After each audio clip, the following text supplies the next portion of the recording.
All right, there we go. And I think we should be okay, right?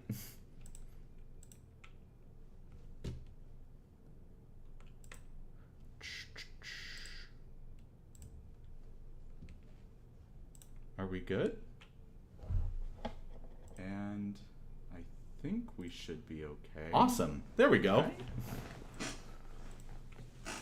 Cool. Hello and welcome. Velkommen. Are we good? Meine Kinder. And I think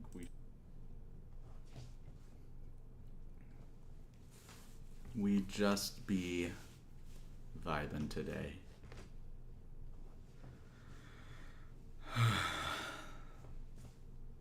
What a day. What a day.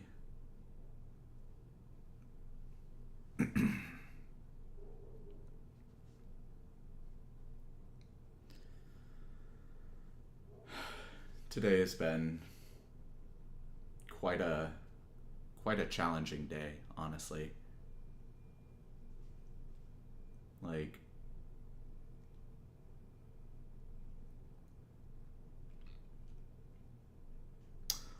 I'm not really sure it's something that I should go into, more personal life stuff, but it's been quite a challenging day. But the nice takeaways that I can get from it is the fact that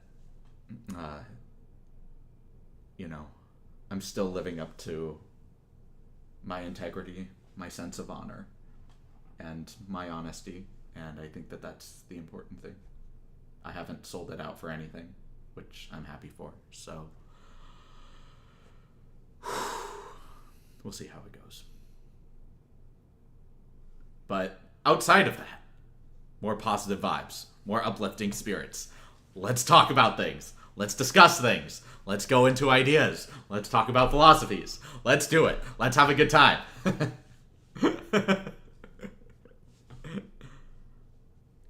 I have found a small wrench.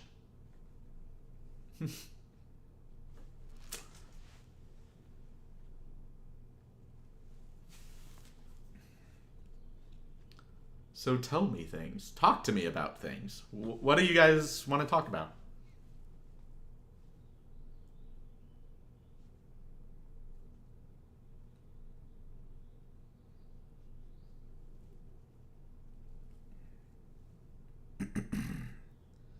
And while we wait for those responses, I'm just gonna pass a little time.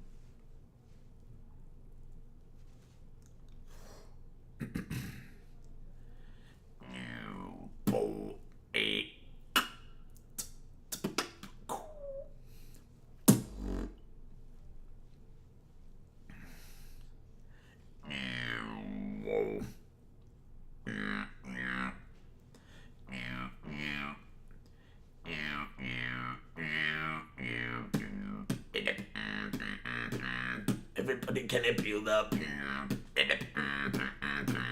Can you build it? Everybody, can you build up? Can you feel the groove? Everybody, can you build up? Can you feel the groove?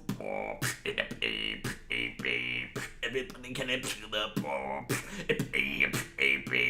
Can you feel the groove? Wow.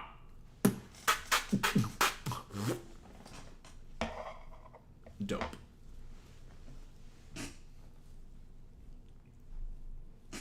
It is a lovely afternoon where I am presently. Pretty sunny, few clouds in the sky, pretty nice. Kind of warm for my liking. I typically like the outside to be nice overcast skies. 68, 69 degrees, gentle breeze. Maybe some mist. Love it. Just nice, cool, relaxing, chill vibes. Always about that kind of stuff.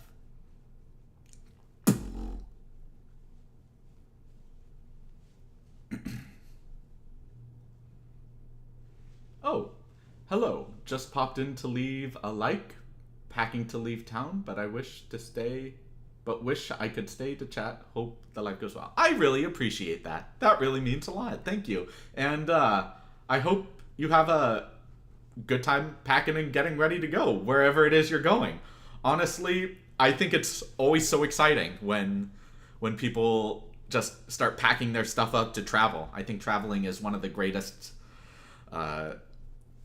elements of living life, honestly. Being able to explore the world, and I take a lot of great inspiration from RPGs, just being able to take a few supplies and travel the world, gain experience, understand other people, other cultures, and just view the world in a way that's so rich and so much more informed than you would be by just sitting on your butt and watching videos of other people, but actually engaging with it yourself, forming your own opinions instead of the opinions of others.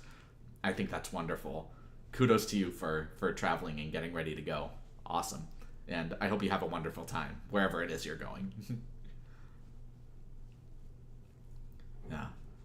That actually leads me to a funny story. Well, not a funny, but it's... Oh, I guess you could see it as funny.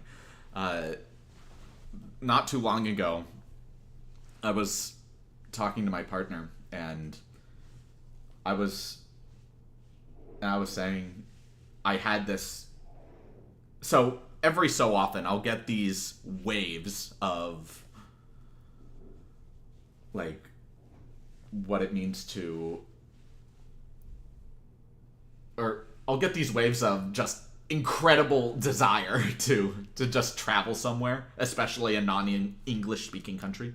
Lol, camping. First of the year. Okay, now I really gotta go. Let's bye, dear. Bye. Have a wonderful day, and have a wonderful time camping. I love camping. It's awesome.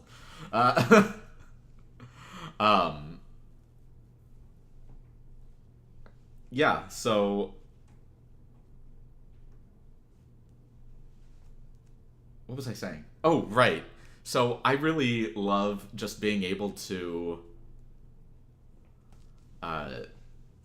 just kind of go out into the world and just impulse go out without really telling anyone, even my family. Just get this incredible urge, this incredible desire to venture out, not having a plan, just be really excited, and to just engage with the world in a way that's real and authentic.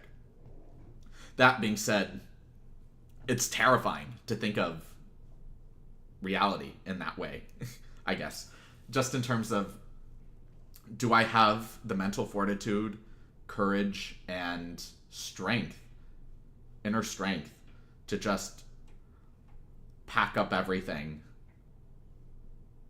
and commit to my dream, which is to show unconditional positive regard towards all people. And in order to do that, I need to be able to travel the whole world, not just to see sights or anything like that, but to actually engage with people in the culture, to actually engage with the culture itself, to do everything I can to understand their worldview, what it means to exist in their day-to-day life, and to just really appreciate that portion of the world and do that all over the world. Like that is what I know that I would really want to do. And it's just, man, that is... it's really tough because, like I mentioned, I have my family here, I have my partner here, and I have like my small friend circle here, but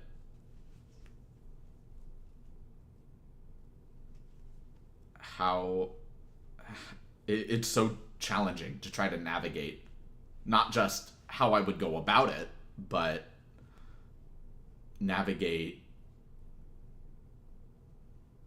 how I'm like how strong I am. It's so much more than how do I do this in terms of like how do I communicate with the people I truly care about and care about me, but how do I reconcile this with myself? How do I gather the strength necessary to press forward and create something of true value? Salma, hello. Hello. It's great to have you here. Thank you so much for being here. That means a lot, honestly. Whenever I host these live streams, I I really don't expect people to be here. But it's such a pleasure to have people who genuinely just want to hang out and vibe and talk and discuss ideas and actually spend time out of their days to be here. And that means a lot. So thank you for being here. And if there's a discussion topic you'd like to bring up, by all means, please post it in the chat, and I'd love to go down these rabbit holes. But unless you have any kind of request or idea or anything, I'm just gonna keep rambling.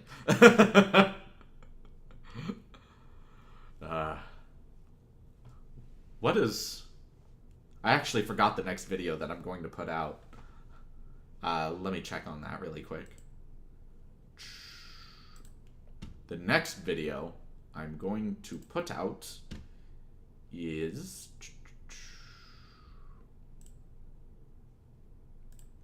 The Hills by Terrastanen. Yes. Yeah, I got a comment from one of my Terrace videos saying that he was actually really surprised, or she was actually really surprised that I didn't post The Hills, and I was really surprised that I didn't either, so I'm going to do that tomorrow. I am starting to develop some reaction to anime content, but that's going to be exclusive to Patreon. And I'm considering doing musical content as well as an added level of Patreon, but we'll see how it goes. Maybe I'll just post it directly to YouTube if the demand is big enough. But like I said, we'll see how it goes. Hoping for the best, but it's so bizarre. Like, a reason why I had, like, there was a point in my life where I was going into marketing, and I really didn't like being in marketing at all, because it's all about communicating with people in order to sell them something. You know, be that door-to-door vacuum salesman. And I really hate that. Mainly because it's talking to people, not because you actually want to get to know them or talk about them or talk about their lives or their experiences or understand who they are as a person, but you're only talking to them in order for, or you're only talking to them for your own self-interest. You're only talking to them to make a transaction happen or to let them know of your product or something. And that's why I really just resented marketing as a whole. So when I started doing YouTube, I said, while yes, this is a side hustle, and yes, I do want to make money off of it, I'm not going to make videos for the sole purpose of just money. When I actually build an audience, I'm going to do so genuinely. I'm going to try to get to know my audience. I want to actually get to know the people and understand their lives and do everything I can to connect, even if it's parasocially, just to be able to, like, while to some degree this is part of self-interest, because this is something that I want for myself, just in terms of going out into the world and experiencing it for myself. I genuinely really just love being able to hear other people tell their stories You know, as ephemeral beings, we only have such a limited time on this planet, and to be able to actually come forward and share unique experiences from our lives and have those experiences be shared to others, I think that's such an incredible display of just humanity in general, honestly. Like, being able to communicate with each other in a way that's authentic and rich and share experiences that we might not have even known were possible. And if we did know they were possible, then it's great to know that there are people who have actually gone out into the world and had the courage to do something we might not have had the courage to do, or have approached a particular subject in a way that, or a particular event in a way that we might not have been able to do ourselves, for whatever reason, whether it's reasons outside of our control, reasons within our control, all depending on the nuance. It's really incredible. So, yeah, I just love being able to speak with my audience. The pith of what I'm trying to say is that YouTube, while being a side hustle, is definitely something that I consider to be a really great tool in terms of being able to connect with others and share experiences that might enrich my life in some meaningful way. You know, it might not be real or in person. Well, not real, but it might not be in person and create a much more solidifying impact. But, you know, I still think that there's a tremendous amount of utility and value that comes into this.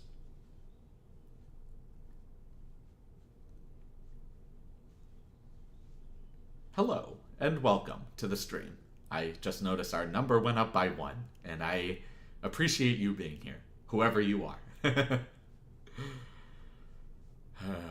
And also, in between discussion topics, I might just sing or beatbox. It helps me pass the time, and it makes me feel nice. So, I'm sorry that you guys will have to deal with that from time to time.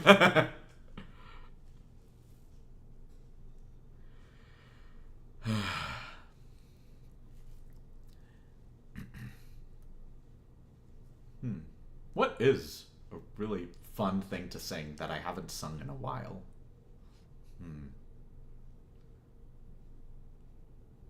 Oh, yeah. I was something that I remember. I haven't seen the film or the play production in the musical in at least a decade. Wow, I should get on that. This is a really incredible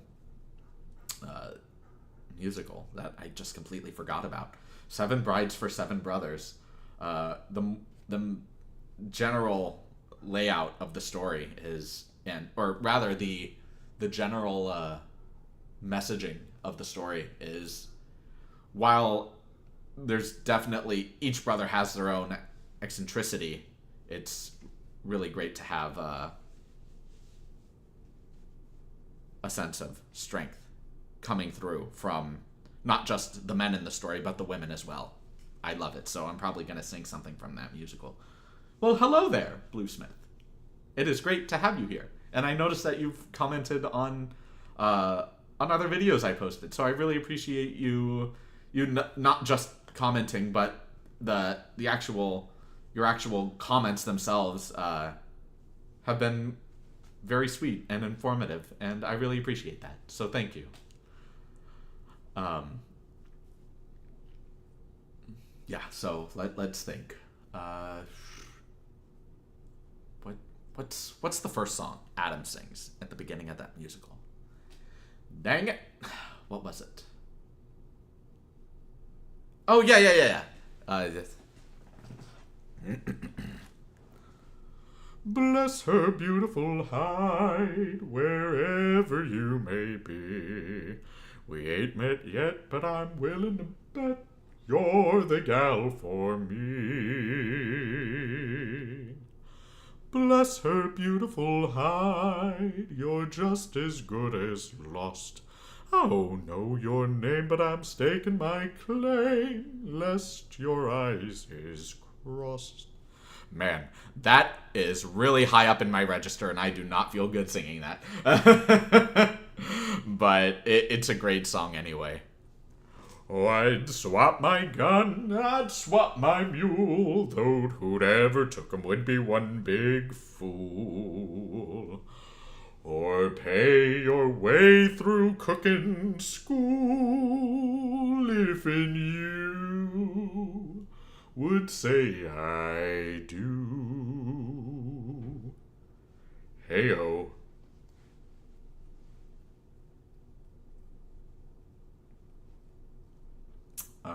What's actually a piece that resides a little bit more in my register? Well, I know one, but it's really sad and depressing and lento. And it fits my voice very well because it's very weighted and very heavy, but typically when it comes to... Thank you. I really don't think so, just in terms of what I know that I'm capable of, and I didn't think that was great. But I really appreciate your kind words. It means a lot. Sorry, I have to translate. Russian. Hello. Hello! Hello! It's great to have you here. Let me think. The challenging part about having a voice that's very weighted and robust is that and a deeper voice especially is that those roles for deeper voices are usually villainous roles or very sad roles or just not really just not the best. Well, not the best. I said not so many times there. Not the best, but more just I want to do what I can to find roles that are much more upbeat, more excited, and create something of, while maybe slow, is still bright and warm and just envelops you. You're so very welcome. I'm also a huge fan of musical theater. Yeah, I saw your comment saying that you majored in theater and taught opera singers acting, which I think is so necessary. when I've done a lot of performances with other opera singers, and their acting is not anywhere near our theater department. When I spent a lot... I was one of the few people who was like a bridge, a gateway from the music department to the theater department. I had a lot of musical theater friends and just theater friends in general, or friends, very loose term, more just colleagues in general. And I constantly just spent a lot of time in the theater department. And one of the professors that I was particularly close to was my opera workshop and performance technique professor. And he is a renowned Broadway actor who has also done many appearances in television shows like House, Wizards of Waverly Place, things like that. But he was really just remarkable, and his wife is an incredible dance instructor, so we were always just learning how to control our emotional core without it affecting our voice, but still being able to portray emotions and actually act well. So to be able to act while performing, I find to be incredibly necessary. Because oftentimes, especially in master classes, when I just watch opera singers perform, their voice is lovely and you can tell how much they practice in practice rooms just constantly doing their music. But, you know, if all you're focusing on is music, then you need to be an instrumentalist, because if you're a vocalist on stage with people watching you, you know, the whole, like, being in the pit, the audience isn't watching you in the pit, the audience is watching what's happening on stage. You have to be able to act. You have to be able to make your character captivating. And, yeah.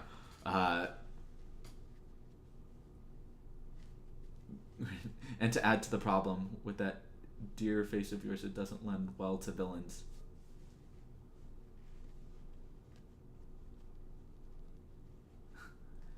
And with that dear face of... it doesn't lend well to villains. Hey, I'm 71. I'm allowed to say that. Your photo doesn't look like you're 71. But that's awesome. Thank you so much for being here.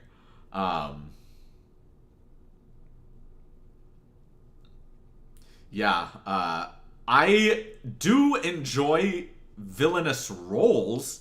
They are a lot of fun to play with, especially if they're cartoonish villains, like Christopher Lloyd's Doctor Doom from Who Framed Roger Rabbit, just being really histrionic, really over the top, and just so sinister and diabolical. That's a lot of fun to play. Like, doing Gaston, oh, what a fun villain. So self-absorbed and very simple-minded, narcissistic, but you can tell in the way that he carries himself that he's just such a force. Like, the moment he comes in for the first time in at least the animated film, he's like, "Wow, Gaston, you're the greatest hunter in the whole world!" "I know. It's true, LeFou. And I got my sights set on that one. The inventor's daughter? She's the one. The lucky girl I'm going to marry. The most beautiful girl in town. That makes her the best. And don't I deserve the best? Right from the moment when I met her, saw her, I said she's gorgeous, and I fell in a town where only she is as beautiful as me. So I'm making plans to rule and marry Belle. And he's so captivating as a villain. I love him so much. Like.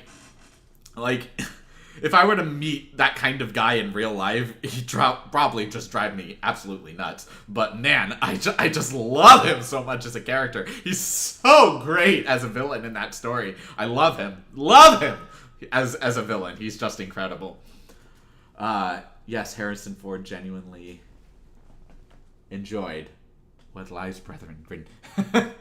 Yeah, absolutely. Absolutely.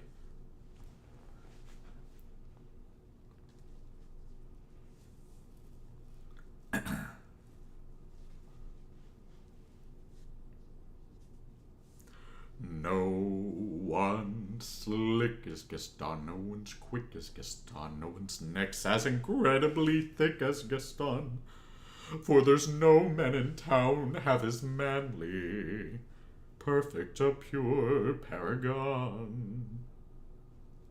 And they'll ask, or wait, no, and they'll tell you which team they prefer to be on. Yeah, something like that. As a specimen, yes, I'm intimidating. My, what a guy. Gaston. Yeah. When I was a lad, I ate 4 dozen eggs every morning to help me get large. Yeah, when I heard that recently, I just heard him really biting down on those R's instead of flipping them, where I'm like, man, his voice is so lovely and so robust, so just to hear him really biting down on those R's, man, it was so bizarre, but it makes a lot of sense considering his character, and of course he would buff up his charisma, buff up his voice, but he wouldn't have any technique in it. Of course he wouldn't. It's just, and by technique I mean like classical technique. But it's just so great how he controls himself in very specific ways. Such a great voice. It's fun to get out and move out of. Oh well, yeah, of course, of course.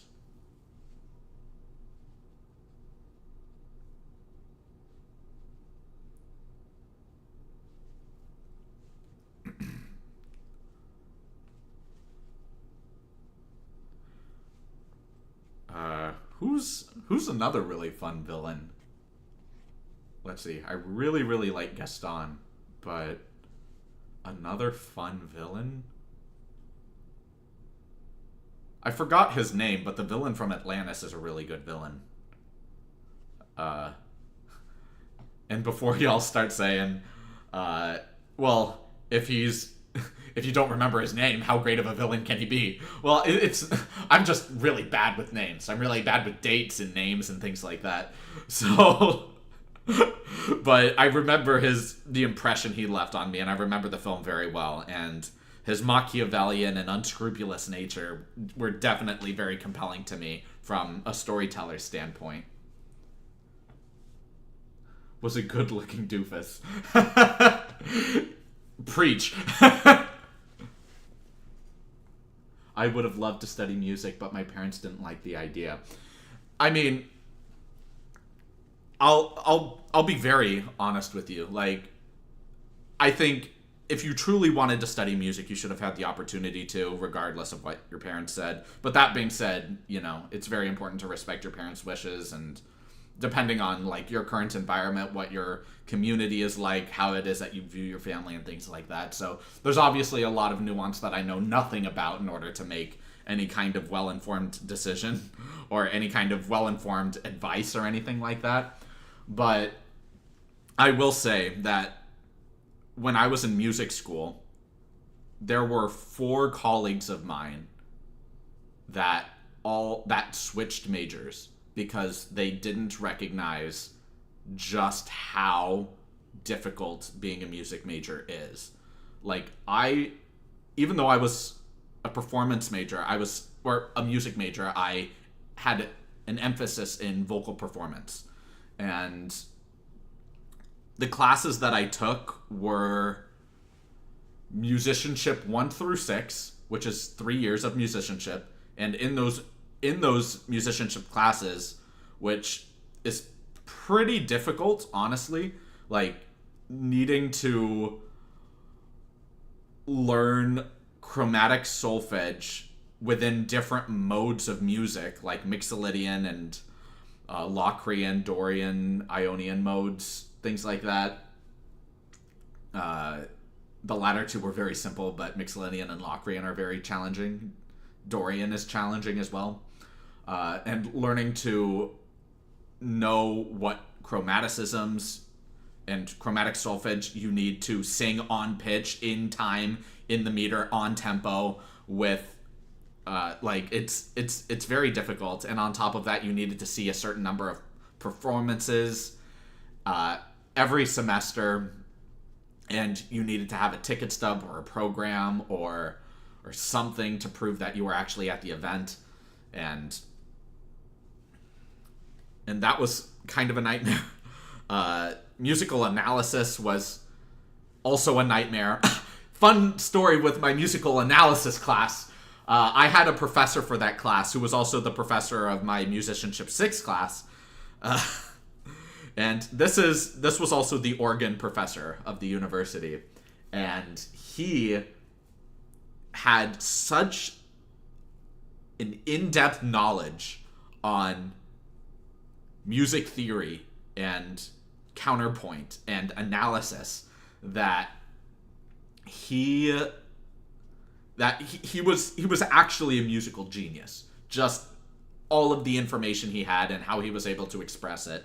But he was also a real hard ass. Forgive my language. He was really, really tough. And I remember for my Harmony 2 final, we needed to make 60 seconds, 4-part harmonies, and you can either have a quartet of different instruments, one polyphonic instrument and 2 other instruments, or just 4 completely separate instruments. But regardless, you need to have 60 seconds of music that have no mistakes in it. And by mistakes, I mean you cannot break any of the classical rules of music within that piece. And I remember I gave my first draft to him about a month before the project was due, saying, "This is my melody. This is what I would like to further refine for the piece, because ultimately you need musicians that aren't you to perform the piece. So your grade in that class is completely dependent on other musicians. So you need to meet with other people, have them learn your piece, and perform it well." And I remember what I did is I did one piano line for 2 different melodic lines, and I had 2 vocalists, one being a tenor and the other being a contralto. And when I submitted my first draft to him, he looked at me and he said, quote, "Yeah, this is absolute shit. If you submit this piece, like this melody and the stuff as it's written, I'd fail you in a heartbeat. This is absolute shit. Do better." And I was so taken aback. And I said, "You know what?" Instead of taking that to heart, I took it to the level of I interpreted it as a challenge, saying the moment, even if he didn't say do better, I would still interpret it as a challenge to say, you know what? It's that I'll show you mentality. And for the next 2.5 weeks, there was a Starbucks next to there was a Starbucks next to campus that was open 24 hours during university finals, which was amazing.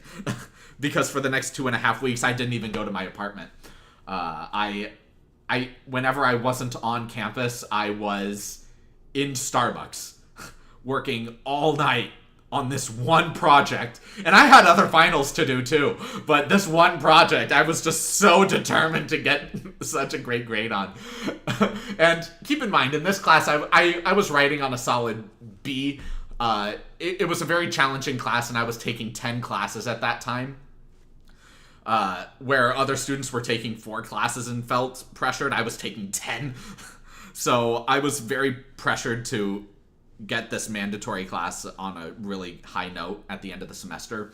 So for 2.5 weeks, day in and day out, religiously working on this piece. And I was so determined to use the same melody that I used in my first draft to say, I don't think there is anything wrong with this melody. Yeah, the body of it can use a lot of work and be refined, but I'm going to refine it because I know there's nothing wrong with it.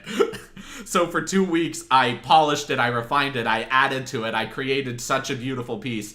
And then for the remaining 2 weeks, or rather week and a half, I had my musicians look at the piece, go over it, rehearse it. I rehearsed it with them countless times.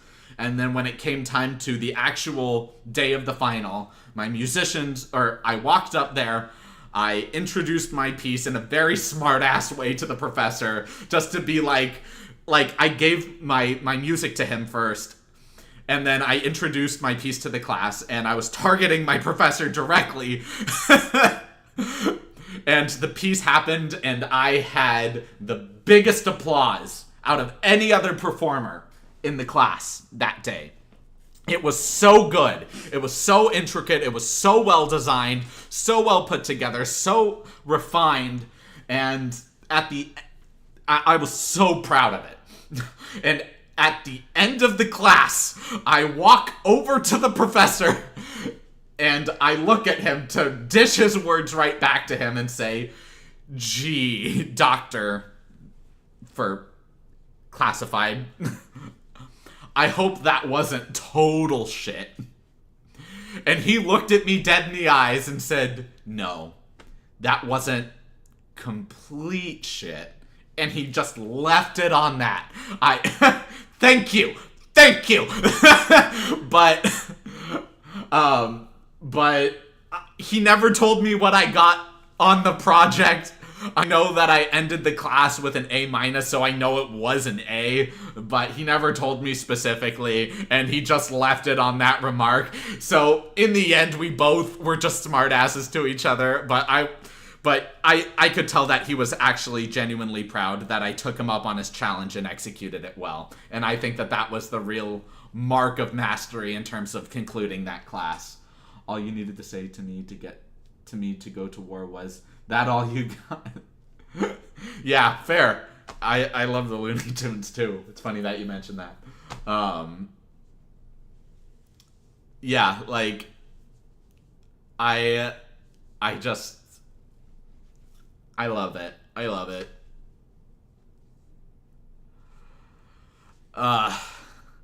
University was a very tumultuous time in my life. I put a lot of people I cared about through a lot of really tough things. And thankfully, I'm out of those places now, and the people who were there for me, regardless of everything that I put them through, are still there for me. And that's how I know that these are real friends.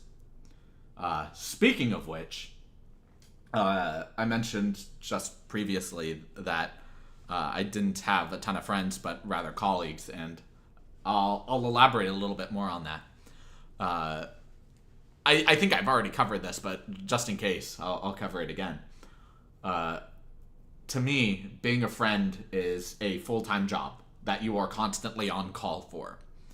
If a friend calls and says at 3 a.m. when you are asleep, or calls at any time when you're asleep, rather, and they just need to talk, they need to let something out, or they need advice, or they need whatever, and they trust you enough for whatever it is that they're calling you for, because they wouldn't call you at that ungodly hour unless there was something of actual value that they saw in you that they really needed in that moment. So, being a friend is a full-time job, man. It is hard being a good friend. It is hard being a good friend. And I can't stretch myself too thin when it comes to being on call like that. So in order for someone to be my friend, it usually starts off with a really nice meeting with someone, a really good time interacting with them and understanding who they are as a person. And over the course of several months, if not years, when I actually see not just what they talk about and what their ideal is for themselves, but I have to see it through action. I have to see it through the kind of person that they are and choose to be through their actual actions, not just want to be through words. You know, it's like being all talk versus walk. So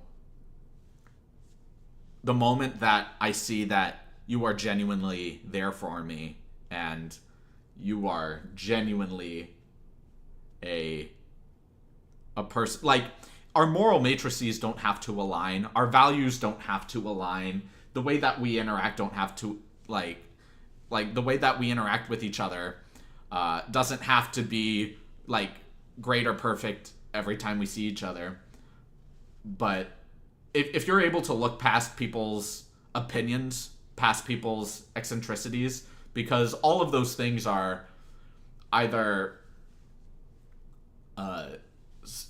like, opinions are always subject to change, in my opinion, ironically,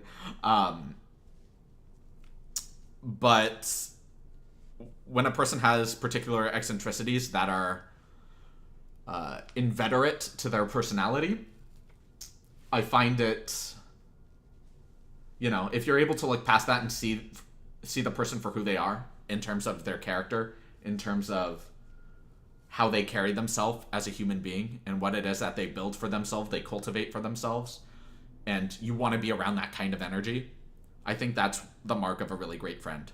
Like, one of my closest male friends,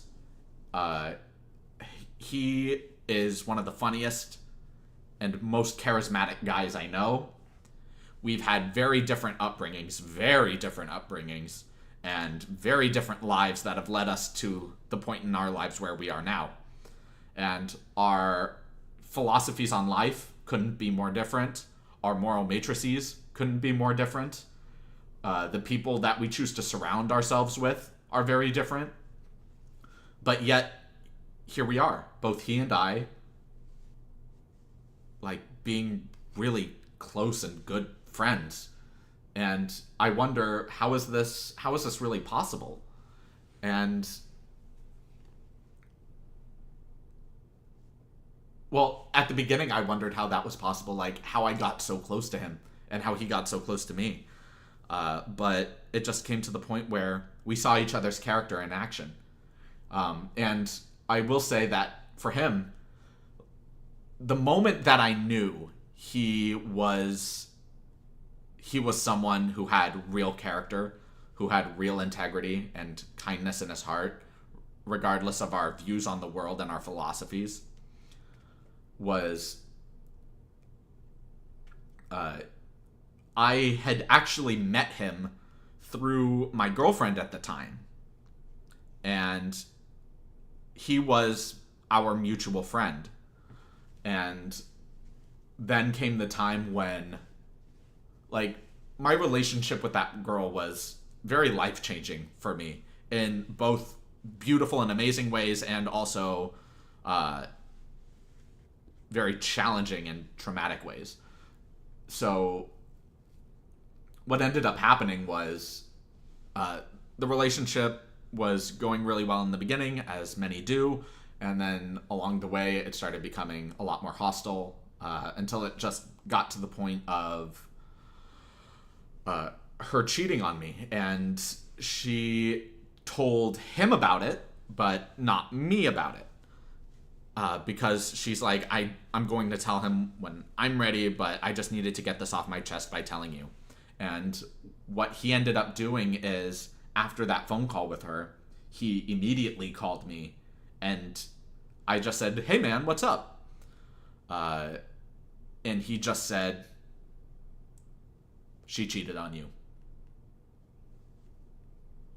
And I was just, it just kind of went over my head. I didn't even know how to respond in that moment. And yeah, and it was so painful because this was like the girl of my dreams. 10 out of 10 in physical attractiveness, very smart, very artistic, intelligent, but and we had a lot of the same interests. But man, he just really laid it into me, and he's like, I'm here for you, man, but this is what it is. I have nothing more to say. And that was the end of it. And that's when I knew that guy is a ride or die guy. Our philosophies on life, again, are very different. Our view of the world, very different. Our eccentricities, we overlook. Or we just find to be another charming trait about that other person. But even after the relationship itself ended, with my girlfriend at the time, we still kept in touch. We still kept talking. It's fine. Like, one of the beautiful things about that experience was, like, it was such a valuable life lesson. Like, in terms of cheating, I first off, I want to say that I think the act of cheating is wrong and people should not do it ever. If you're having problems in the relationship, you need to communicate about it. You need to talk about it honestly, openly, with integrity, regardless of how painful or difficult it's going to be. And if you know that the relationship just isn't working out regardless of how far you are in it, you need to be able to communicate that openly and honestly. The truth will always be a good thing. I fully believe that. The truth is always a good thing if you are strong enough and willing enough to accept it. So when I invested everything into her and even sacrificed my relationships with other people in order to maintain that kind of relationship, what ended up happening was I went into a spiral for 10 months. I was so lost because I invested everything into that relationship and it just completely fell apart. So for 10 months I was so lost, and then there was a YouTube channel that just was very honest, very open, approached very, not tenderly, very directly, which is the way that I communicate. Like I mentioned before in other videos, I'm pretty socially awkward. I'm doing things to better improve upon that, but I have a hard time reading the room. I have a hard time reading other people's emotions in the moment. But the moment that I actually sit down and reflect and understand what the tense of the situation is, then it's much easier for me to navigate and to understand what it is and it's easier for me to make decisions based off of that knowledge, that information.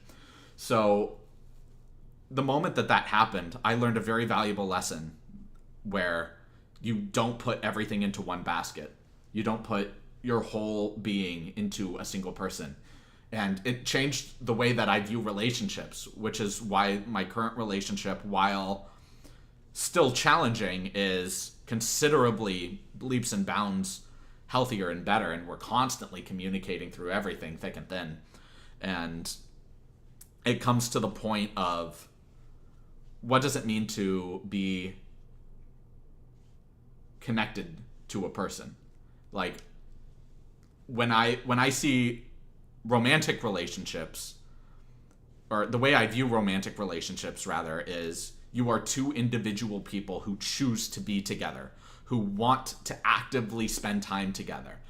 And the deeper into that rabbit hole you go with that person, the more that you have a very genuine duty and responsibility to each other, to be there for each other. And especially through very tumultuous and challenging times. Like, right now,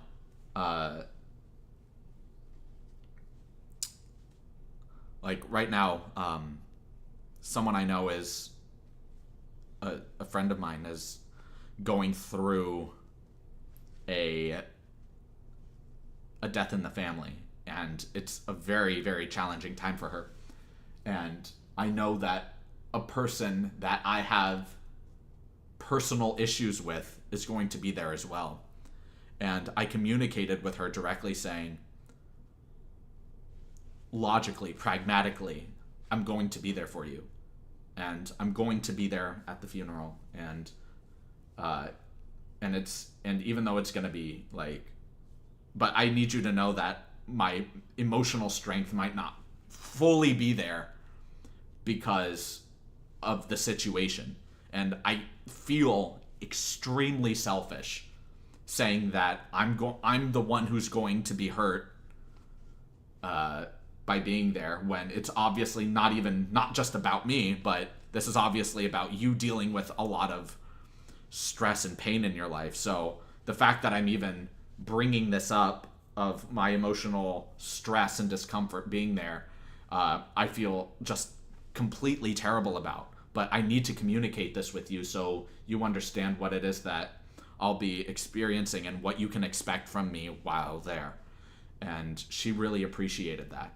You know, it was really hard because obviously, one, it is selfish and it is tough to always, communication is the key.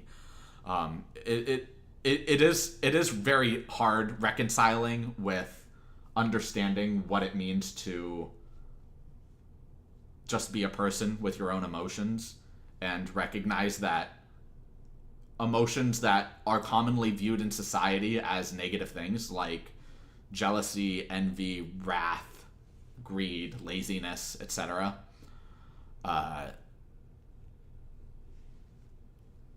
or rather sloth, if we're talking about manifestations. But it just comes to the point of, if you have consistent and open communication about how you feel about any given topic, regardless if it's demoralizing in some key ways because you feel like it's selfish to say something, or you feel like you can handle the pain personally, and which in and of itself is a selfish thing to do, by saying I'm just going to do something because I know it's going to hurt me, but it's going to make other people happy. And I think that that's actually the wrong action to make in those instances, because, what about the other people? They don't want those things for you. The people who actually care about you want you to be happy too. And it's always easy for us to say, I can take on the burden, I can take on the responsibility of these negative emotions, and you're just silently suffering. But no, it's just coming down to the point of, what is it that you can do to be the most direct and honest person you can be, but also show them directly that you have their best interest at heart. That even if your actions are wrong, that you are still acting in a way that is true for yourself. You don't sacrifice your integrity in any way or sell it for anything. You are constantly doing everything you can to show your love and appreciation for those you care for. And in order to do that, you need communication with them. What's okay to do, what's not okay to do, or what it is that they might specifically need. And if they don't have an answer for you because they're just too emotionally raw or caught up in any particular moment, then you have to use your best discernment for yourself. You have to know the kind of person you're dealing with and understand the nuance of their life and their experience to the absolute best of your ability, and make your own calls. Often, like, something I see villainized in modern Western society is the basis of assumption. And I think that that's just wrong on so many levels. We're human beings. We have to assume things. Like, when we go into the world, we're going to assume that people are fully clothed. Like we're not going to walk outside and just see everybody walking around or driving their cars naked, Like we go out into the world and assume things. We assume that when we wake up in the morning that we're going to see the sunrise, or we don't think that the sun is going to explode. We assume that. So we're constantly assuming things. So the idea that we need to villainize what assuming things is wrong. I understand the point of it, though, which is, like, don't assume things that you can have better or more clear communication on, which I completely agree with. Like, if there is something that you can talk about and discuss in a way that is authentic and real, and even if it's painful, I think, like, the words for the person you have issues with in this case are not here, not now, show some respect. I agree to that to an extent. Like, I personally, and I've said this in the last live stream, I have a recalcitrance towards authority, towards people telling me what to do. That's more intuitive on my part. And I will make sure that I'm doing everything I can to not tell other people what to do, especially when it says show some respect. I think that's not coming out as direct. I think that's coming out as harsh. But that being said, I try to do everything I can to say, if you are... It does come to the point of having self-respect, though, to the point of saying, if you do not treat me with respect, I'm letting you know now that I have respect for myself, and there is absolutely... And if you just are completely incapable of showing me respect, then this conversation is over, and any kind of... anything that we've built for ourselves is, in terms of building a relationship, is being dismantled because you don't assume, or not you don't assume, but because you don't show that level of fundamental respect that I feel we as humans at least have some element to deserve. There's a big difference between assume and presume. Yes, absolutely. I wholeheartedly agree with that.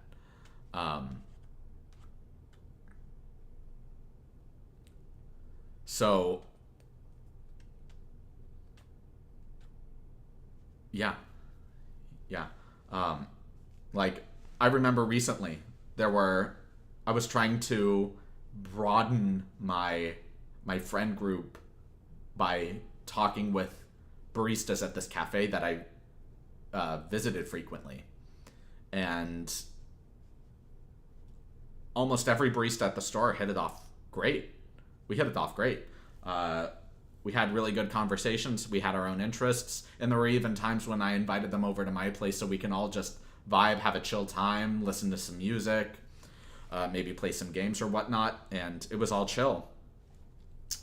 And then a comment that I usually make to friends, I made to one of the baristas there. And other baristas didn't hear the context of the quote, and they didn't hear how I said it. They just heard in the distance what it is that I said, and they made an assumption about me. Those assumptions turned into rumors, and those rumors spread throughout the store like wildfire. And when I was asked about it, it wasn't even asked. I was just immediately reprimanded for saying something that I never even remembered saying. But then when I actually did acknowledge the fact that, yeah, it's something that I would say, but, you didn't hear the context, you didn't hear how I said it, and you didn't hear, like, what the overall structure of what it is that we were talking about is.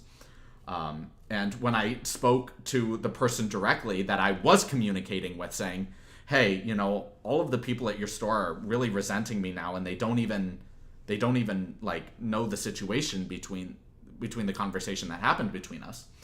And she's like, I know, I think it was wrong of all of them to just immediately just listen to a rumor and say that is absolute fact, and just to completely destroy your reputation at the store.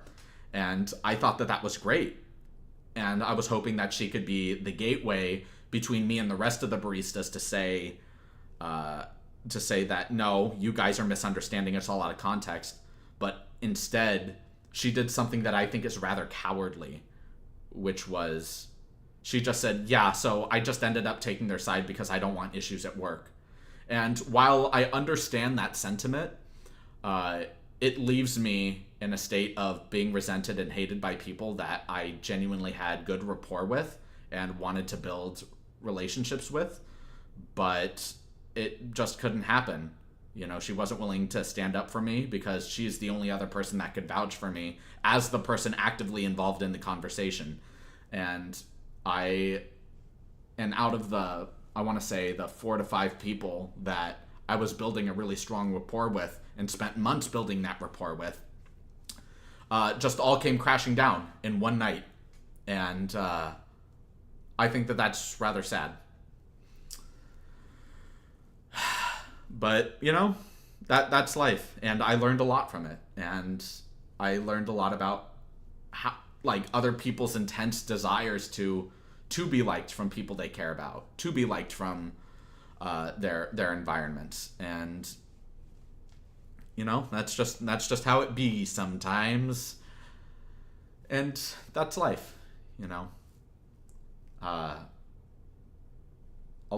like, something that I think about a lot is in anime specifically, where the reason why a lot of people love anime characters so much is because they usually, they're a little bit nuanced, but they usually embody specific, very human traits.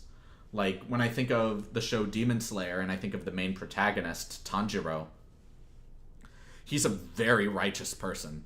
Like, he can go through hell and high water and still treat other people who are treating him with the utmost of disrespect with kindness and with sincerity and with genuine, good-natured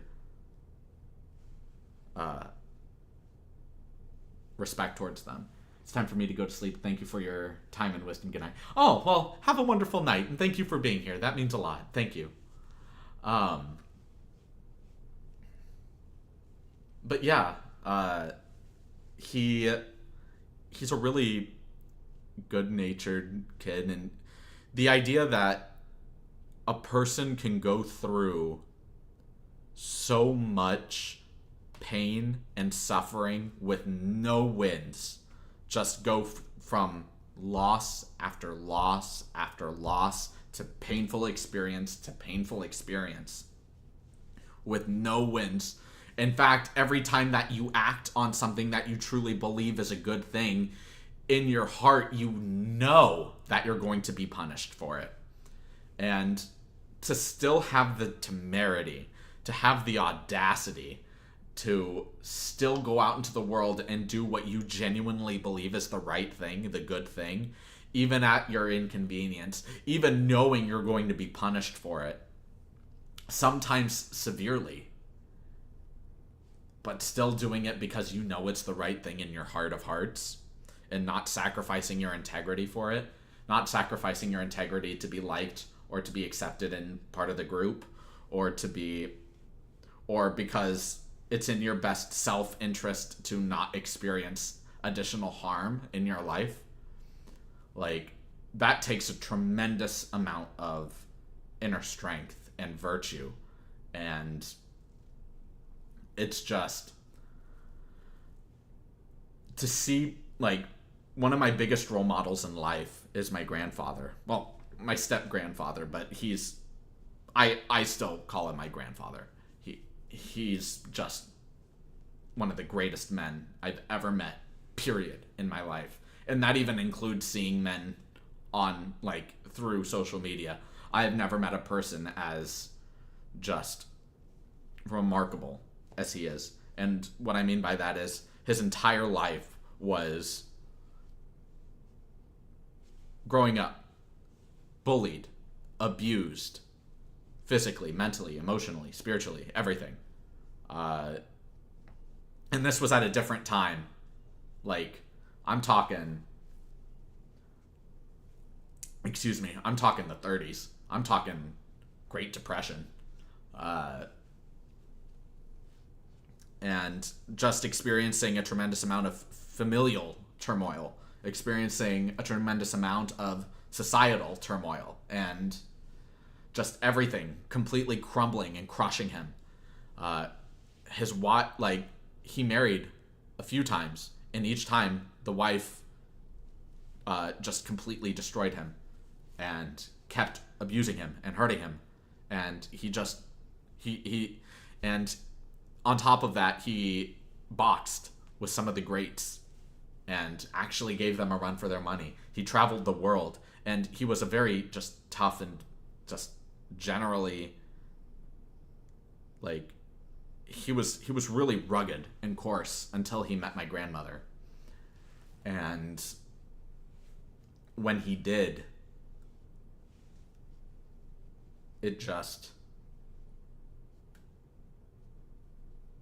completely changed his life. And he died next to her, and I was there for it. To see a man who has gone through the absolute, just the biggest amount of, like, torture from the world, just loss after loss, loss after loss after loss from the world, and just being beaten to his knees every waking second of the day, and to still have the audacity to, like, I remember when I was 10 years old, we were in San Diego together, and there was a street vendor just trying to sell t-shirts for a living, and there was nobody going up there, and she looked really miserable. He walks up to her, and within 15 seconds, her entire mood is shifted. Her entire, like, you can, like, her aura is palpable. How warm and inviting it was after she saw him and spoke with him for that short amount of time. To not be acrimonious or bitter, regardless of how cruel the world can be to you. Like, he lost everyone, and it wasn't until he met my grandmother that his life actually started changing around, and he met her when he was in his 50s. Like, it touches my heart, and to know that there are real people in the world who have experienced the full beatdown of life and what life is truly capable of. Losing your brother to war, being in war yourself, and seeing the darkest aspects of humanity live and in person. Actually witnessing your love life go to shambles, witnessing your friends dying, witnessing every cruel piece of life that you can imagine happening to one person throughout the entirety of your life, only to still laugh in the face of that darkness and still have the audacity to be kind to others, to show compassion and respect and genuine good nature to others, and do that from such an elevated place of strength. Like, that's the most inspiring kind of behavior to me. And I take his life lessons everywhere I go in my life. Like, it's just remarkable. That right there is what separates the heroes from the wannabes. To walk through hell and still be human is a great thing. It really does.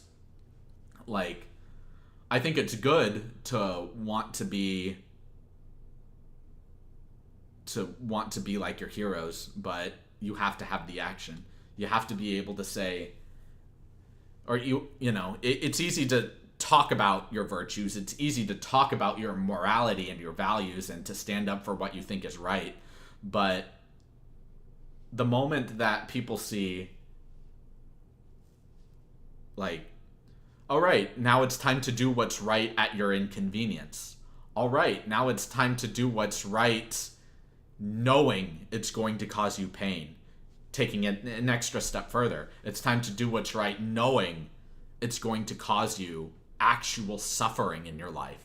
Do you have the courage to still do what you think is the right thing, even though you know that by doing so, it will cause you to suffer? It might cause you to become homeless. It might cause unintended consequences to others.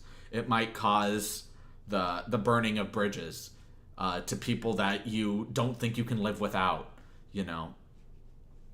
And I think of a great line that Uncle Iroh said in Avatar, where he said, "In the darkest times, hope is something you give yourself. That is the meaning of inner strength." And I think the pith of that is true. Just to be able to say that the moment you fully submit to despair and allow yourself to fall down the perennial spiral of despair, reaching new lows every single day, the moment you allow that to happen is the moment you've lost. It's okay to feel rage. It's okay to feel envy. It's okay to feel, to have intrusive thoughts that you might not understand when you first get them or know that you're having them. But what isn't okay is to act completely veiled in those emotions. Like, for me personally, I was an extremely reactionary and emotional person. I completely embodied every emotion that I felt at every waking moment of the day, because I was definitely the kind of person to wear my heart on my sleeve. And then after the relationship with my ex-girlfriend happened, where not only did she cheat on me, that was more of the straw that broke the camel's back. The entire relationship itself was just, it was so just painful. It was so hostile and abusive in both mentally and physically and emotionally, that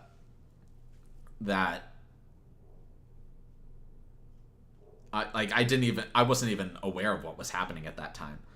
So to be able to, thanks to that kind of relationships, thanks to the 10 months it took me to pick myself back out of the dirt and really structure my life in a way that I think is much more stable. I've been able to build my character on solid ground instead of the shifting sands that it was, in terms of just kind of going with the flow and just saying, I'll just take whatever opportunities come to me. I'll just adapt to whatever happens to me. And while that is definitely a way to engage with life, in my own experience, doing so, you leave yourself so susceptible to the evils of the world and the darkness that can just so easily enter into your mind and heart and just completely destroy you from the inside out. And when I restructured myself, while it came at a great sacrifice, which is I can no longer feel emotions in their entirety. Like, I can't be overwhelmed and I can't experience any particular emotion, even good ones, in their completeness like I was once able to. I'm now able to have a really, what I consider to be a very healthy detachment from other people and other communities, and am able to both feel things, and I've been working on being able to feel things again. So I've been able to feel things again, but I also am able to always have a strong grasp on my pragmatism, on being able to discern things from as unbiased a point of view as possible and discern for myself what is okay to engage with, what might be dangerous to engage with, but is a calculated risk, etc. The word you're looking for is toxic, and you have grown through it. I think toxic has its own implications and has its own personal embodiment in the way people internalize that word. You could say that, but it's not the words that I prefer to use. You know, the relationship itself was abusive mentally and emotionally, and that's what it was. You know, I don't say anything more or less about it. That's what it was, direct, plain and simple. And I'll let people discern for themselves what it was. But that being said, I would never go out of my way to try to ruin her reputation, to try to make her life unhappy. You know, her upbringing was a very challenging one. The way that she was treated throughout her entire life before meeting me was consistent mistreatment. And it doesn't excuse her hostile behavior or her ultimate actions, but I do sympathize with her, and I genuinely wish for her happiness and her well-being, because her life has been so challenging, and to come to the point of just sabotaging herself, not wanting to be in something happy because she doesn't feel she deserves it, by going out of her way to ruin things. You know, I can't help but feel pity and sorrow and sadness, you know. Granted freely. Yeah, absolutely. It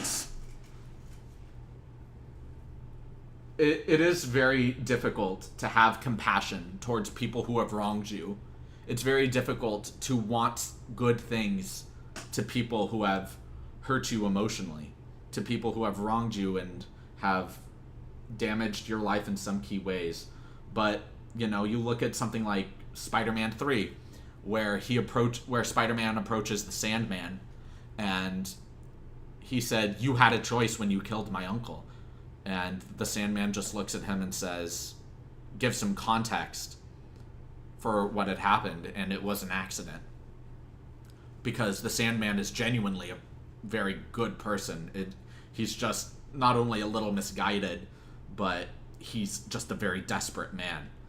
And if you can understand, at least somewhat, the context of what somebody is going through, regardless, like I mentioned earlier, a person's action says a lot about their character. And at that time, her actions very much stated that she was sabotaging herself. Thank you. Her action... Thank you for saying that. Her actions were saying that she was sabotaging herself. You know, there was a point where she quietly said to herself that I heard but didn't comment on, saying, I don't deserve you. And I think she genuinely means that. Or meant that at the time, which was, she genuinely didn't think that the kindness I was giving her, even after all of the wrong that she's done to me, was deserved, and she kept sabotaging it, regardless of everything that I was trying to do to save it. And ultimately, that relationship wasn't meant to work out. That's just how it was. But, you know, I'm very fortunate to have had that relationship with her, and I genuinely wish her nothing but true happiness, and I genuinely hope she is able to get out of, like, move forward from her very challenging and abusive past, and is able to take the life lessons she's learned and is able to move forward in a way that is productive to her and is happy for her. Something that I want to comment on is, if you were raised with only happy experiences, great experiences, joyful experiences, then, and you haven't felt the whole range of human emotion. Jack Kirby and Stan Lee were geniuses when it came to the human condition. Yeah, the way that they approached those types of topics in the comics, incredible stuff. Really incredible. But yeah, so if you're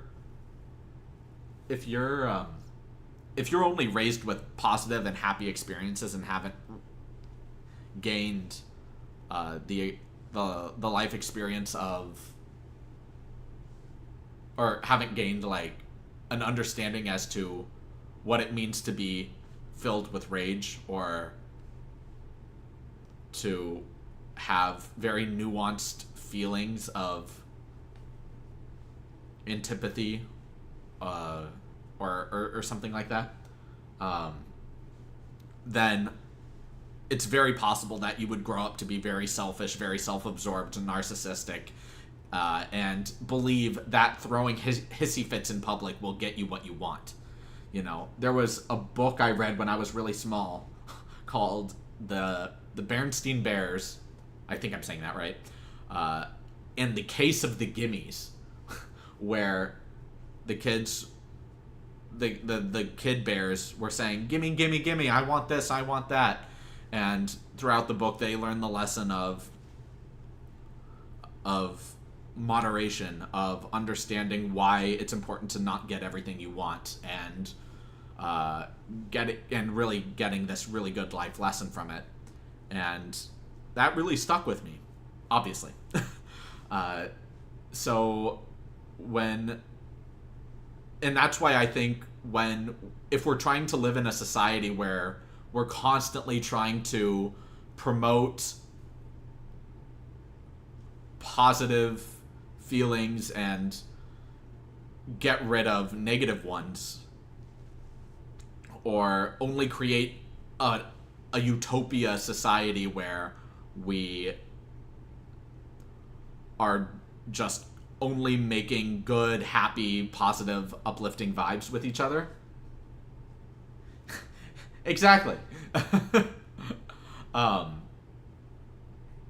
if we're constantly just living in that kind of environment, uh, I don't think people really realize like how detrimental that is for us.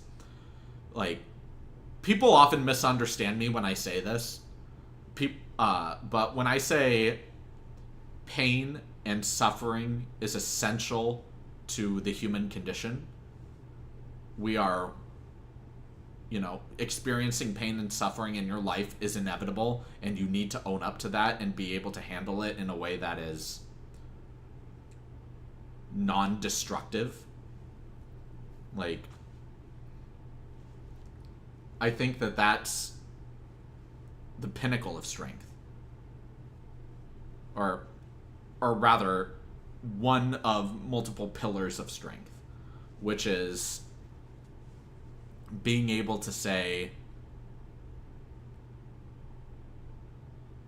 that life will throw you unexpected circumstances that are completely out of your control.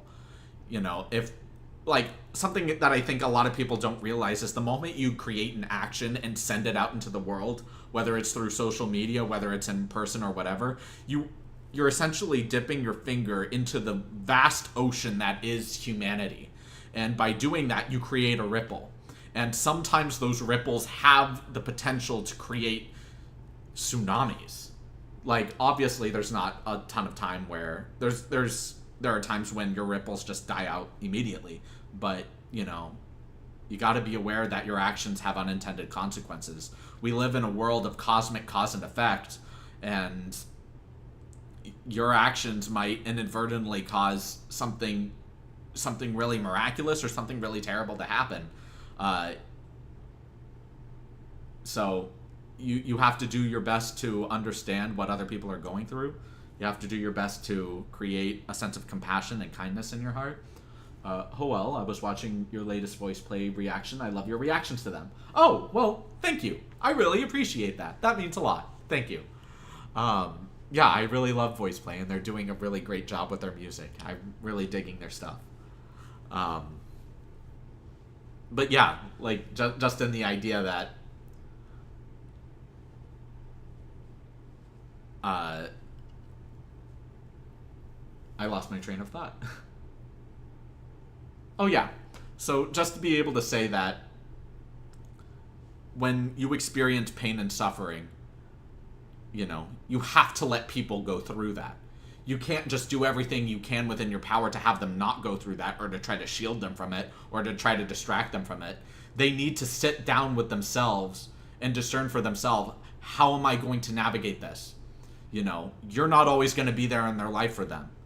If you maintain a somewhat stoic mindset by saying every time you hug someone or kiss someone or shake someone's hand or just have some kind of emotional connection with someone, then if you tell yourself that I am hugging, I am kissing, I am shaking hands with a mortal, then it kind of gives you more of a frame of mind saying this person is not going to be with me forever, which is all the more reason to truly love and appreciate the moments that I do have with them, like the present moment, like what I have with them right now.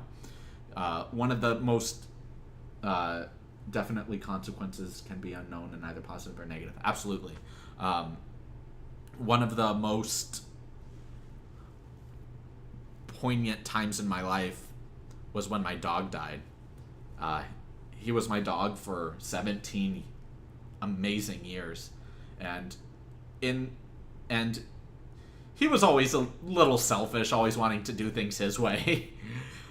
But in times when I needed him, in times of extreme stress, he was always there, and he was my little puppy, and I miss him so much.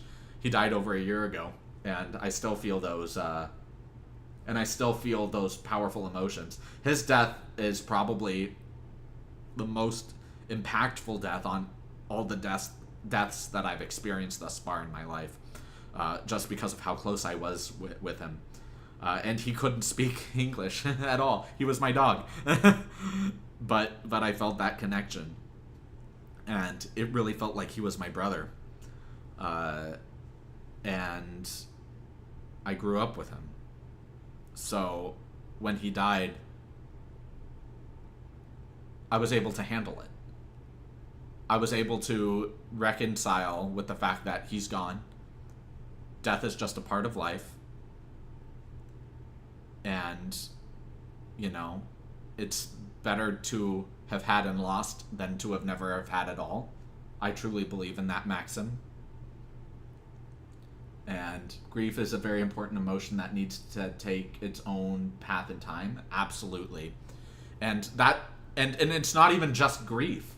You know, I'm using grief as an example for pain and suffering, but if you are completely overwhelmed with feelings of rage, feelings of revenge, feelings of jealousy, envy, feelings of despair, all of these are emotions that you need to figure out for yourself. Not to say that you shouldn't have support with you, but to use support as a crutch to distract you from the pain or to take your mind off of the pain is wrong. It's good to have them be there as a safety net if you need to have them there for that, but to ultimately navigate your own feelings, like, most of my life I hated reading. I was always forced to read, and since I have a recalcitrance towards authority, and I hate it when people tell me what to do, I've always resented and hated reading. I always gave the excuse that it gave me a headache, and that reading was just a nightmare, but I'll tell you,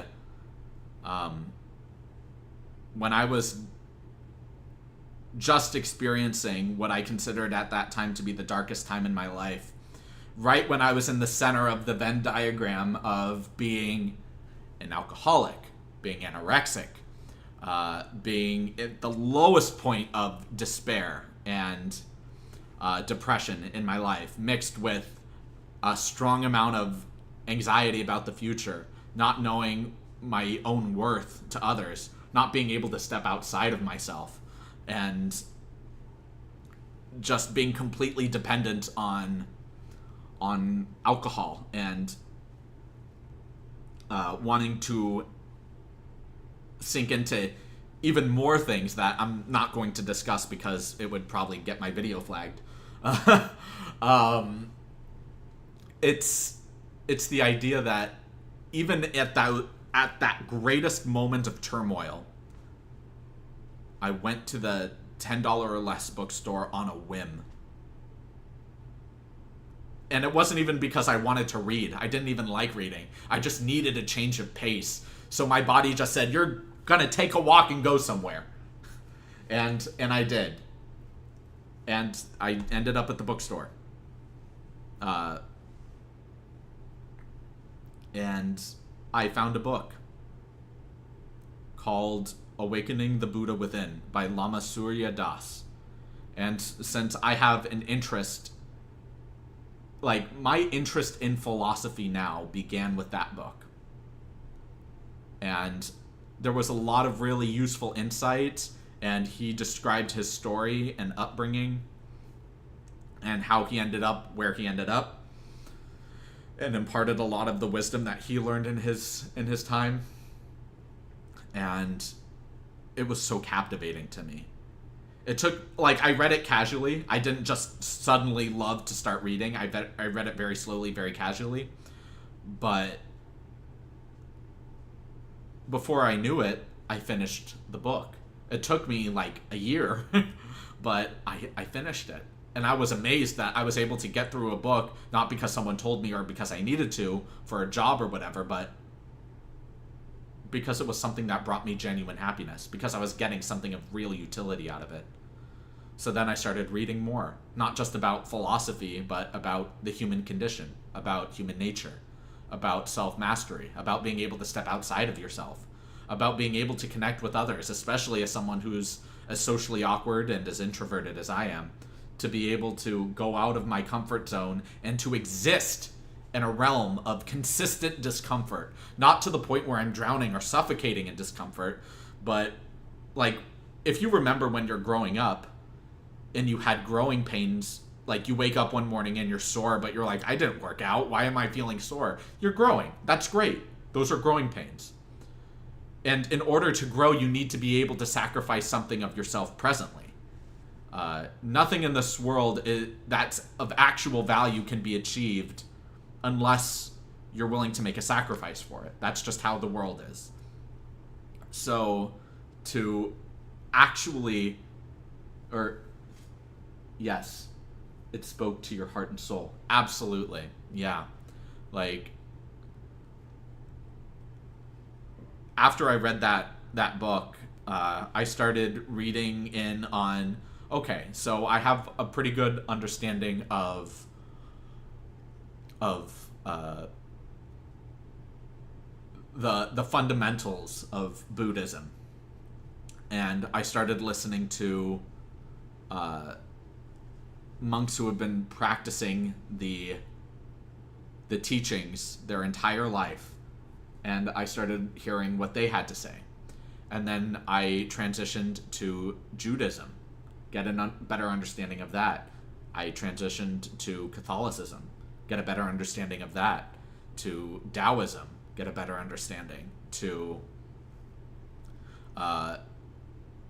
old atheists versus new atheists, versus agnostics, versus there was one that I was reading up on recently that I'm having a hard time remembering. I can't remember it off the top of my head, but my point being is that the more exposed that I got to the way that people actually engage with the world in a way that's real for them, in a way that's authentic for them, and allows them to live their life peacefully, allows them to manage the stresses of life and the nuances of life, then all power to you, you know. One of the biggest helping hands for me personally was Stoicism. And that helped me tremendously with a lot of issues that I was facing in terms of managing my outlook on specific people and my outlook on my own emotions. And something else alongside with that is some books that absolutely changed my life would be a book that I'm actually rereading right now, which is Robert Greene's The Laws of Human Nature. Just incredible. And it actually ties hand in hand with a book that I actually just finished this last week, which is Jonathan Haidt's The Righteous Mind, which is a book that is solely around trying to bridge the gaps between people's various moral matrices, and by saying whether you're Democrat or Republican, whether you're Catholic, Jewish, atheist, whether, you know, whatever communities or groups that you're a part of, even if there are other people in the world who have antithetical views to what you believe is the right thing, you know, that book, it does such a great job of bridging the gaps and creating an understanding of sympathy, at the very least, if not respecting other people and respecting that their views on the world aren't because, like, if you were to engage with a person who has antithetical views from your own, and you see them as someone who's hateful, someone who's wasteful, someone who just doesn't understand the truth and needs to be taught the correct way to live life, then you're not only immensely imperious, but you're also sanctimonious. You're coming from a position of a moral high ground to say, I know what's best for you. And I think that there's a tremendous amount of temerity that goes into that. You know, to be able to say that, or rather to be able to sit down with someone and to be able to listen to what it is that they have to say with an open heart and an open mind without any judgment, and to be able to internalize what it is that they're feeling, and that the path that they're on right now, all you're seeing when you meet someone who is expressing their views about something for the first time, you know, all you're seeing is the result. You're not seeing their life. You're not seeing the complexity that went into them being them. All you're seeing is just the final byproduct, the final result. There could be a myriad of reasons as to why people do things in a very specific way. People might, and in some cases, people might have actions that they pragmatically know are wrong, but still do anyway because they're just too emotionally tied to it. So I find a lot of strength and a lot of compassion in knowing that when I engage with someone who especially has antithetical views of my own, I find it very compelling and captivating because I find it as a really great opportunity to be able to say, oh wow, there is a person who is living life happily in a way that is so polar opposite from a way that I live life happily, that instead of viewing it as a threat to my own existence, I can see it as a new opportunity to grow and expand my own knowledge of the world. That's why I want to travel the world so much and engage with cultures, engage with other people. Even if those people wish me harm, I would just to be able to understand why it is they think that way and to understand how they got to that point. It can help better refine my own view of humanity and better fulfill my life's task, or what I've defined to be my life's task, which is show all people unconditional positive regard, have no prejudice against others, have no judgment towards how others live their life, especially if they're doing so in a way that is antithetical to my own views. Like, one of my closest friends has a moral matrix that is... Actually, two of my closest friends have moral matrices that are completely antithetical to my own worldview, and I love them for it. I love our differences. I love the fact that the way that they engage with life is so different and so polarizing from what I believe is the right thing that it can add so much more spice to life. It can add so much more variety, and I can actually engage with people who might think like them, because they're not the only people in the world who think like they do. There's probably other people that think like they do, and I'm able to fulfill my life's task by getting to understand them more. And if they're willing to sit down and communicate with me openly and honestly about why they think my views are wrong, or why their views are so righteous, or whatever it is, then we're making great traction. We're making great leeway in understanding not just each other, but understanding other people who do think like us. And the more that we're able to bridge gaps between humanity, instead of closing ourselves off in communities that we think are righteous or communities that we think are the right thing, the more we're able to bridge gaps together, the more we're actually able to pave new roads and actually make real progress towards a much more promising future. You're really an interesting person. Grateful for seeing this side of you. Unfortunately, it's bedtime. Have a wonderful rest of your night, and thank you so much for your sentiment. That I'm taking that to heart. That's very considerate of you to say. Thank you so much, and have a wonderful rest of your evening. I hope you have a great night. Yeah.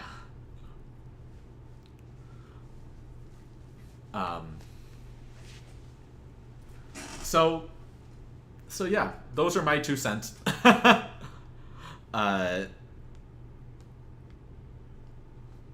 was actually asked about in person, not through a comment, why did I decide to do Thursdays at 1 p.m.? And I might have already discussed this in the last live stream, but I chose Thursdays, one, because it's the best upload time for YouTube. Or the most popular upload time for YouTube, I should say. But it's also because I am a fan of a particular channel that also does live streams on Thursdays, and I just took inspiration from them, but picked a different time slot because If anybody happens to be a fan of that particular channel, I want to be able to make sure that my live stream ends and they're able to go to that channel when they begin. And that channel is Fresh Baked Disney. I haven't been a big fan of what Disney has been doing in the past several years, but Disneyland, the place itself, is a place that holds a very special spot in my heart. It's one of the very few places in my childhood that my family felt all genuinely happy to be at, and it was just a place of no stress. It was a place of, like, it's exactly what the plaque before you enter Main Street says, which is, here you leave the world of today and enter into a world of yesterday, tomorrow, and fantasy. And leaving the world of today, having that oasis, having that retreat. Obviously, it's important to not, like, exist there, but to be able to have a place that just rings a place of wholesomeness, kind-heartedness, and implores all people who enter through there to share those values. That means a lot. Like, watching people wave from the train or the monorail, it means a lot. Watching people just be happy, it means a lot, man. I love it. Hello! It's great to have you here. I just got through a very long and deep personal rant. Very emotional, very psychological, but something that I really love. So I really love discussing these ideas and hearing other people's takes and ideas about them. So if at any point you want to rewind and listen back to that, you're more than welcome to. But otherwise, it's really great to have you here. So I appreciate your kindness and taking the time out of your day to be here. Safe spaces are very important. I agree. And with that said, very similarly to something I said before, it's very important to not use them as a crutch. Like I was mentioning, being, like, if you are a friend and you are someone who is there for someone unconditionally, regardless of when they need you, you are there for them. But you aren't there to solve their problems. You aren't there to distract them. They still need to go through those feelings of turmoil and those feelings of whatever it is that they're experiencing.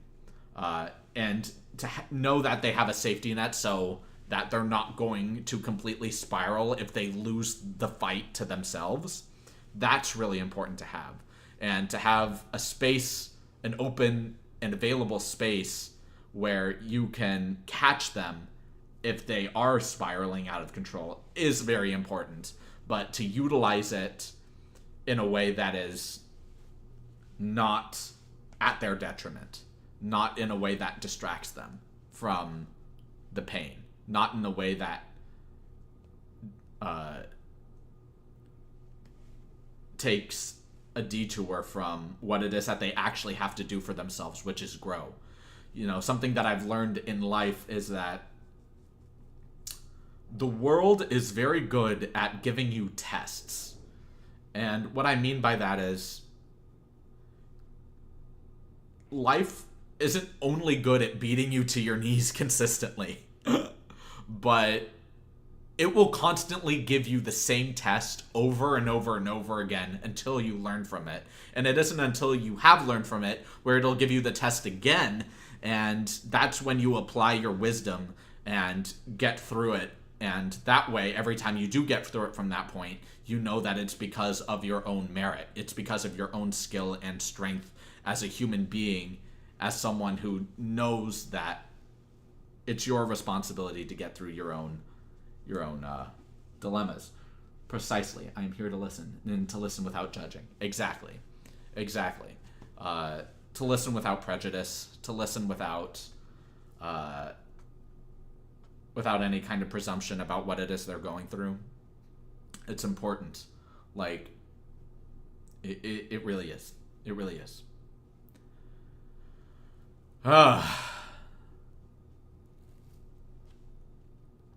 Man, that was a lot.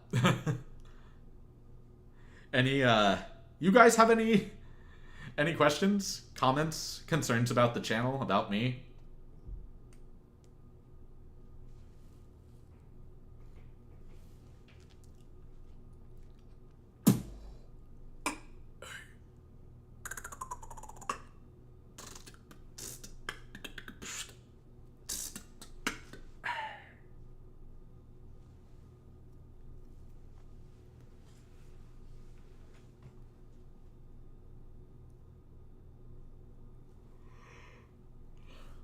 I guess not. Well, that is just fine. How's my battery doing? My battery is dying. Okay. I'll sit over here and be quiet for a bit. Well, I mean, I'm asking y'all if you have any questions directly to me. You don't need to be quiet, but if you want to be, that's fine.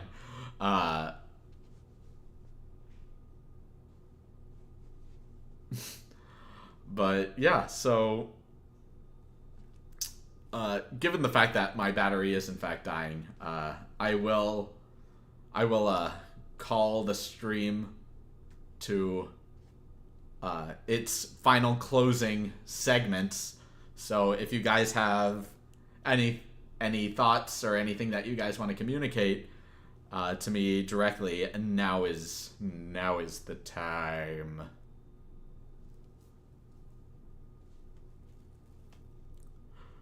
When I was a lad, I ate 4 dozen eggs every morning to help me get large. I thought I'd give somebody else. Oh, all good. All good.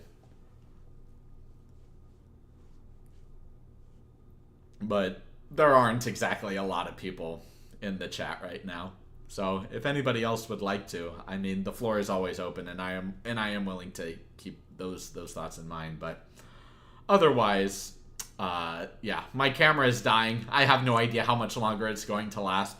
So, yeah, I really appreciate you being here, and it really does mean a lot. And for those that are going to be watching this outside of the live stream and just watching it as a video, I implore you to still ask me questions in videos, and I will either address them directly in the comments or directly in the live streams themselves. But it's probably going to be in the comments and a little bit in the live streams if I remember to do so. So so yeah, you know, have a wonderful day, and I'll see you all in the next one.